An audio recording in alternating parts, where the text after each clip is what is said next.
భద్రాద్రి కొత్తగూడెం జిల్లా భద్రాచలం శ్రీ సీతారామచంద్ర స్వామి సన్నిధిలో ఉగాది వేడుకలు ఘనంగా జరిగాయి. స్వామివారి అభిషేకం నిర్వహించిన అర్చకులు ఉగాది పచ్చడి పంపిణీ చేశారు. సాయంత్రం బంగారు కల్పవృక్షంపై లక్ష్మణ సమేత సీతారాములకు తిరువేది సేవ ఘనంగా జరిగింది.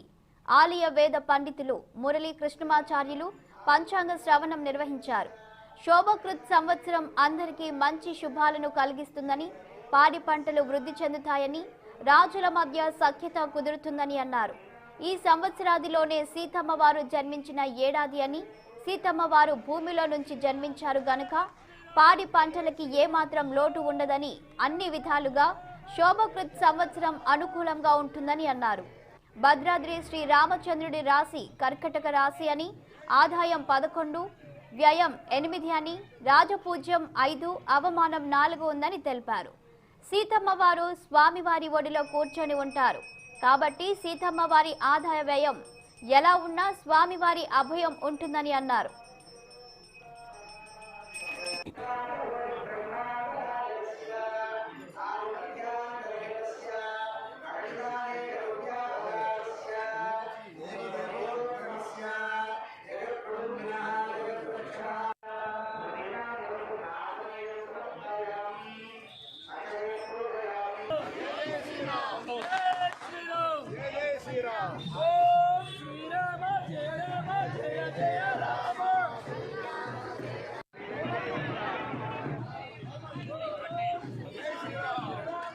విశేషమైనటువంటి సీతమ్మ తల్లి అవతరించిన సంవత్సరం, భద్రాద్రి రామునికి పుష్కర సామ్రాజ్య పట్టాభిషేక మహోత్సవం జరిగే సంవత్సరం. ఈ సంవత్సరాదిలో రామచంద్రమూర్తి యొక్క ఆదాయ వ్యయములు, రాజపూజ్య అవమానములు, కందాయములు ఇవి ఉండేటువంటి ఆసక్తిని బట్టి మనం చెప్పుకోవడం జరుగుతుంది. నక్షత్రం రామచంద్రమూర్తి యొక్క నక్షత్రం పునర్వసు నక్షత్రం, గొప్ప నక్షత్రం. ఆ పునర్వసు నక్షత్రానికి సంబంధించి 3, 1, 4, 4, 1, 5, 5, 3, 8 చాలా గొప్ప సంఖ్య, శుభమైనటువంటి సంఖ్య. పునర్వసు నక్షత్రం రాముని యొక్క కందాయ ఫలం.